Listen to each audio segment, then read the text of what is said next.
অত্যাচারীও ছিল দেখানোর জন্য যে ওরা আসলে সত্যিকারের ছাত্রলীগ।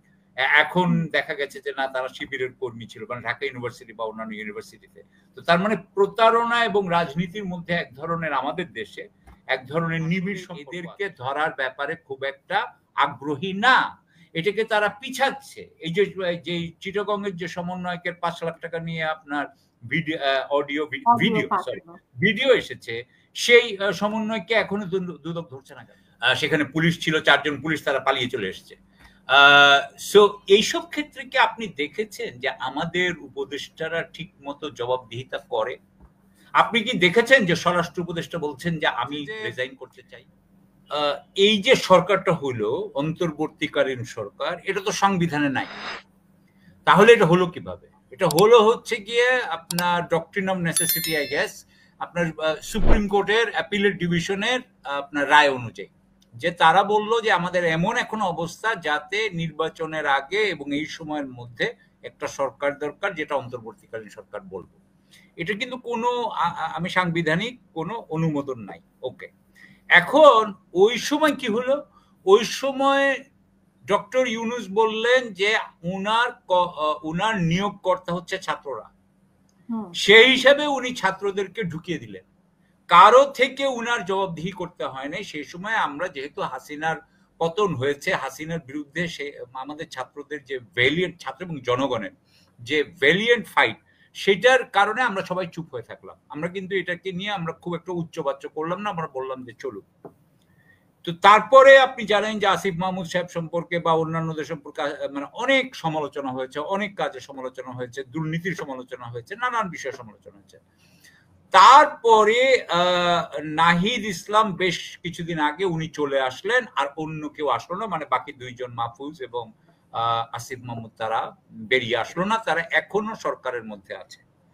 আমরা মনে করছি যে সরকারের মধ্যে তারা আছে কারণ সরকারের মধ্যে থাকলে তাদের ক্ষমতা আছে বলে, এবং আপনি দেখেন যে আসিফ মাহমুদ কিন্তু যেটা মনে হয়েছে যে উনি স্থানীয় সরকারের থেকে এমন একটা করার চেষ্টা করছেন যে যাতে এটা এনসিপির পক্ষে উনার ওই মানে উনি কাজ করতে পারেন বলে মনে হয়। বিএনপির থেকে অনেকেই বলে যে এইটা উনি এবং উনি এনসিপির পক্ষে কাজ করছেন। আপনি জানেন যে ইশরাক সাহেবকে নিয়ে যা হয়েছে, সে সময় আসিফ মাহমুদ সাহেবের কাজের বেশ নিন্দা এবং সমালোচনা করা হয়েছে। এখন উনি যদি একজন পলিটিক্যাল ওয়ার্কার হয়ে, ধরেন এনসিপির একজন পলিটিক্যাল, যেটা মনে হচ্ছে যে এনসিপির একজন পলিটিক্যাল অ্যাক্টর, উনি আসলেও এনসিপিরই নেতা, কিন্তু উনি নিজের পরিচয়টাকে গোপন রেখে এখন না বলে উনি যে এখানে, মানে আমরা সবাই জানি, তারপরে উনি না বলে এটা মানুষের সাথে একটা প্রতারণা না, জনগণের সাথে। এটা অবশ্যই এক ধরনের প্রতারণা। এখন উনারা এটাকে প্রতারণাকে কি রাজনীতি মনে করেন? সেটা তো কিন্তু একটা ইস্যু। আমাদের দেশে রাজনীতি আর প্রতারণা অনেক মিলে যাওয়াতে যে উনারা হয়তো মনে করেন এটাই রাজনীতি। তো আপনি দেখেছেন যে বলা হয়েছে যে শিবিরের কর্মীরা নাকি সবাই আওয়ামী লীগ ছাত্রলীগ করতো, অনেকেই নাকি করতো, হ্যাঁ, এবং ওরা নাকি খুব অত্যাচারীও ছিল দেখানোর জন্য যে ওরা আসলে সত্যিকারের ছাত্রলীগ। এখন দেখা গেছে যে না, তারা শিবিরের কর্মী ছিল, মানে ঢাকা ইউনিভার্সিটি বা অন্যান্য ইউনিভার্সিটিতে। তো তার মানে প্রতারণা এবং রাজনীতির মধ্যে এক ধরনের, আমাদের দেশে এক ধরনের নিবিড় সম্পর্ক আছে, সেই জন্য হয়তো মনে করতে পারে। এখন বিষয়টা হলো যে নির্বাচনের উনারা বলছেন, মোশাররফ ভাই তো খুব সুন্দর করে বলেছেন যে যেই মুহূর্তে আসিফ বলেছেন যে উনি দলে চলে যাবেন, একটা দলে চলে যাবেন, তার মানে হচ্ছে যে উনি পক্ষপাতিত্ব করছেন, উনার একটা ইন্টারেস্ট আছে, একটা দলকে জেতানোর মনে মনে আছে, সুতরাং উনার এই সরকারে থাকা উচিত না। এখন আমার বিষয়টা হলো যে আমরা জানতে চাই যে অন্তর্বর্তীকালীন সরকারকে কি আসলে নিরপেক্ষ বিচার করার ম্যান্ডেটের জন্য, মানে কাজের জন্য কি রাখা হয়েছে? সেটা কিন্তু আমাদের কিন্তু ওই যে অ্যাপিলেট ডিভিশনের যে রায়, সেটাও আমাদের দেখা দরকার। হয়তোবা ওখানে এই জিনিসগুলো নিয়ে আলাপও করা হয় না, সেই জন্য উনাদেরকে একটা সুযোগ দেওয়া হচ্ছে যে উনারা হয়তো কিছুদিন পরে বলবেন যে অন্তর্বর্তীকালীন সরকার ছিল একটা এবং আপনার নির্বাচনকালীন সরকার হবে আরেকটা। আমার কথা এখানে এটা আমি বলতে চাই যে যদি নির্বাচনকালীন সরকার আলাদা হয় তাহলে ডক্টর ইউনূস যিনি বলেছেন ছাত্ররা উনার নিয়োগকর্তা, উনি তাহলে ওই সরকারে থাকেন কেমনে? যিনি ছাত্রদেরকে সরকারে ঢুকিয়েছেন তিনি কিভাবে থাকেন? আপনি দেখেন যে এখনো কিন্তু দুদক কিন্তু এনসিপির ওই যাদের নামে আপনার যাদের যে পিএসটিপি যারা ছিল, যারা বের হয়ে এসছে, তাদের ব্যাপারে কিন্তু এখনো আমরা কিছুই জানি না যে দুদক কি করছে। তাদের ব্যাপারে কিন্তু কোনো বিচার কি আমরা কিছুই জানি না, আমরা জানি না কিছু এখন পর্যন্ত।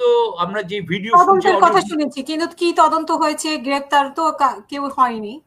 এক্স্যাক্টলি। সো তার মানে হচ্ছে বোঝা যায় যে সরকার আসলে এদেরকে ধরার ব্যাপারে খুব একটা আগ্রহী না, এটাকে তারা পিছাচ্ছে। এই যে চিটাগংয়ের যে সমন্বয়কের 5 লাখ টাকা নিয়ে আপনার ভিডিও এসেছে, সেই সমন্বয়কে এখনো দুদক ধরছে না কেন? আমার কথা হচ্ছে যে তার মানে হচ্ছে যে সরকার আসলে এনসিপি কে এক ধরনের প্রশ্রয় দেয়, এটা বোঝা যাচ্ছে। সুতরাং যখন সে একটাকে প্রশ্রয় দেয় তাহলে কি সে নির্বাচনের জন্য নিরপেক্ষ সরকার হিসেবে নিজেকে বলতে পারে? আমার মনে হয় পারে না, আমি মনে করি না পারে। সুতরাং তবে ওই যে এখন পর্যন্ত এই জিনিসগুলো কিন্তু আপিল বিভাগ কিন্তু ঠিক করে নেই। আমি সারা হোসেন আমার মানে উনি একটা কথা বলেছেন যে এখন বাংলাদেশের বিচারপতিরা রায় দেওয়া মানে আপনার সরকারের বিপক্ষে রায় দেওয়া তো দূরের কথা, এমনকি একটা আদেশ দিতেও ভয় পান, তারা আদেশ দেন না, বা ভয় পান না, আদেশ দেন না। তার মানে আপনি যদি এখন এই জিনিসটা যদি আপনার সুপ্রিম কোর্টে বা অ্যাপিলেট ডিভিশনে যদি এটা মানে হাইকোর্টের থেকে রিট করা হয়, দেখা যাবে যে ওনারা শুনবেন কিনা এই ব্যাপারেও কিন্তু আমাদের সন্দেহ আছে। অর্থাৎ আমাদের এই যে নির্বাচনকালীন সরকার হবে, এটা কি কোন ধরনের সরকার হবে, এসব ব্যাপারেও কিন্তু আমি দেখতে পাচ্ছি যে আপিল বিভাগ অনেকটা নরম এবং ভূমিকা পালন করছেন। আমাদের প্রত্যেকটা ইনস্টিটিউশনে কিন্তু কাইন্ড অফ কেউই তারা নিজের স্বার্থ দেখে কাজ করছে। সুতরাং আমি মনে করি যে যেমন ধরেন আমি কথার কথা বলছি, হ্যাঁ, যে পাথর নিয়ে যেটা হলো আমরা পুলিশের কথা বললেন, মোশাররফ ভাই ডিসির কথা বললেন। বাংলাদেশে কি সামরিক বাহিনী, সেনাবাহিনী 30,000 সৈন্য কি গত 8 মাস ধরে 1 বছর ধরে আছে না বাইরে? কোন সেনাবাহিনীকে আমরা দেখতে পেলাম?